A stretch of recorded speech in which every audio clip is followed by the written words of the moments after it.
עכשיו אנחנו לומדים מה אף פעם לא עושים בזוגיות. הוראות לגבר, never ever. אף פעם לא אומרים לה תכיני משהו לאכול, לשאול את מה, אתה אומר לה מה שבא לך. אתה חייב להיות מדויק, אחרת התחלת את המריבה הראשונה שלכם.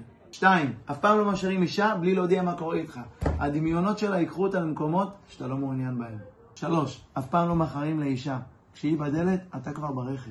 תפסיק לבכות, לה זה מותר, זה בטבע שלה. 4.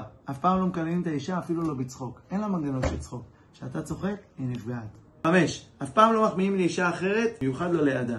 גם לא לאמא שלך. יש לך רק אישה אחת בעולם בשבילך. 6. אף פעם אל תעצור אותה כשהיא רוצה לדבר. זה את רצון בשבילה. תן לה לדבר. 7. אף פעם לא משאירים אותה לבד, ואתה בעניינים שלך. האישה צריכה להרגיש גם שאתה לא איתה, שאתה איתה. איך עושים את זה? תגיע ללמוד. 8. אף פעם אל תחסוך על האישה. היא הברכה שלך. מה שתחסוך עליה, יצא יותר מהר מאשר שחשבת. 9. אף פעם, אבל אף פעם לא אומרים לה ראיתי מישהי עם בגד כמו שלך. היא נתקעת על ראיתי מישהי. אף פעם לא אומרים לאישה שהיא לא בסדר. אני יודע שהיא לא בסדר. אבל תדע, היא צריכה להגיע לזה לבד.